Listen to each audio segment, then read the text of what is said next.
Assalamualaikum warahmatullahi wabarakatuh. Welcome back to my channel.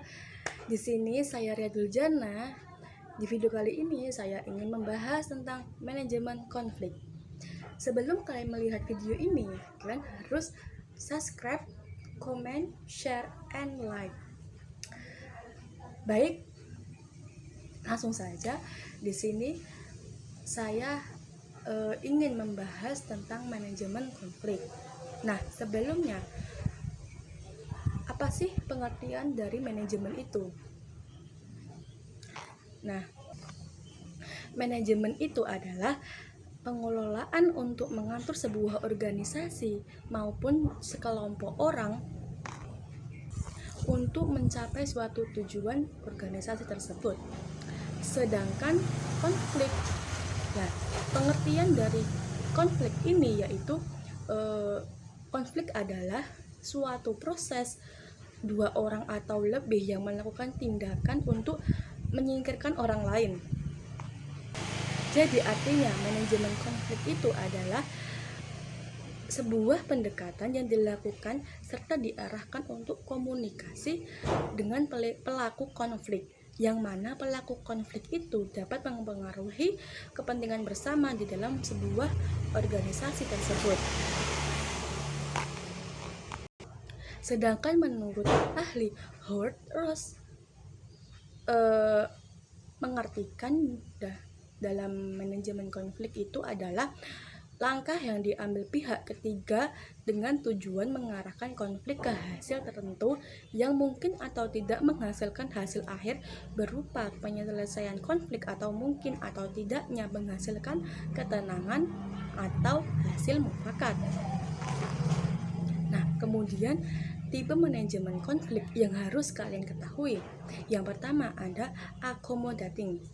Nah, pengertian accommodating ini yaitu merupakan usaha yang dilakukan dengan cara mengumpulkan berbagai pendapat pihak yang terlibat konflik nantinya akan digunakan untuk musyawarah atau menyelesaikan konflik tersebut.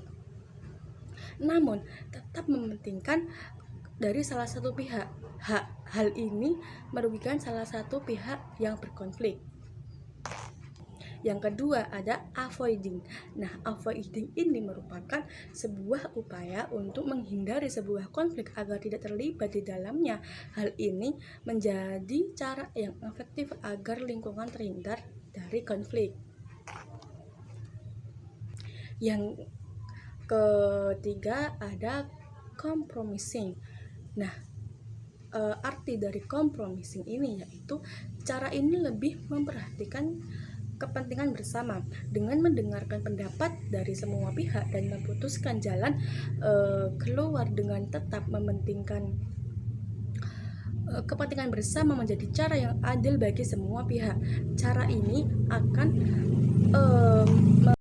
memberikan solusi bagi semua pihak. Nah, ada 4 bentuk kompromi, yaitu ada separasi, atrasi, menyogok, dan mengambil keputusan secara kebetulan. Yang pertama ada separasi. Separasi yaitu pihak yang terlibat konflik dipisahkan untuk menyelesaikan konflik yang ada. Yang kedua ada atrasi, yaitu pihak yang berkonflik setuju dengan keputusan yang diambil dari pihak ketiga untuk penengah. Yang nomor 3 ada mengambil keputusan berdasarkan faktor kebetulan. Nah, dengan cara ini bisa dilakukan dengan hal-hal yang sederhana tapi tetap berpegang pada aturan yang berlaku. Nah, nomor 4 yang terakhir yaitu ada menyogok. Nah, menyogok ini merupakan memberikan imbalan untuk pihak yang mengambil keputusan dengan tujuan pihaknya dapat dimenangkan dalam konflik tersebut. Hal ini mungkin curang, tetapi tergantung pihak masing-masing yang menyelesaikannya. Nah, tipe manajemen konflik selanjutnya ada collaborating. Nah, arti dari collaborating ini merupakan cara menyelesaikan konflik dengan bekerja sama yang hasilnya memuaskan semua pihak. Kemudian ada competing, adalah cara yang digunakan dengan mengarahkan pihak yang terlibat konflik bersaing dan memenangkan kepentingan masing-masing pihak. Nah, tipe manajemen konflik yang terakhir ada conglomeration. Nah, pengertian dari conglomeration ini yaitu merupakan kombinasi atau campuran menyelesaikan konflik dengan cara menggabungkan 5 tipe di atas. Nah, selain tipe manajemen konflik juga terdapat strategi manajemen konflik. Apa sih strateginya? Nah, yang pertama ada pengenalan. Sebelum masuk lebih dalam ke konflik yang sedang terjadi terlebih dahulu, kalian harus tahu akar atau awal mula konflik yang terjadi dan juga harus keadaan sekitar dengan ketika konflik belum dan sudah terjadi. Yang kedua ada diagnosa. Jika sudah mendapat informasi yang ingin diperoleh seperti siapa saja yang berkonflik, apa konflik yang dipermasalahkan, awal mula terjadi konflik. Yang ketiga ada menyepakati solusi. Jika sudah memikirkan solusi yang tepat, langkah berikutnya adalah menyepakati solusi yang dirasa paling tepat untuk mengakhiri konflik.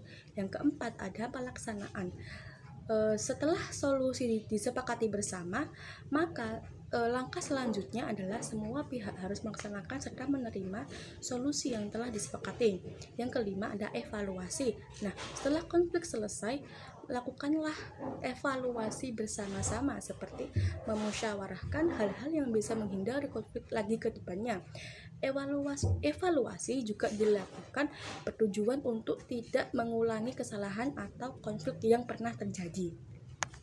Nah, selain itu juga terdapat fungsi manajemen konflik. Yang pertama ada meningkatnya kinerja dan keaktifan karyawan. Kemudian ada mengembangkan kemampuan karyawan. Dan yang terakhir ada meningkatkan rasa saling menghormati. Nah, baik, saya rasa dari semua materi yang saya sampaikan tadi itu termasuk sebuah materi yang mencakup manajemen konflik. Baik, saya rasa saya cukup sekian sampai di sini. Bila ada kurang, mohon maaf. Wassalamualaikum warahmatullahi wabarakatuh.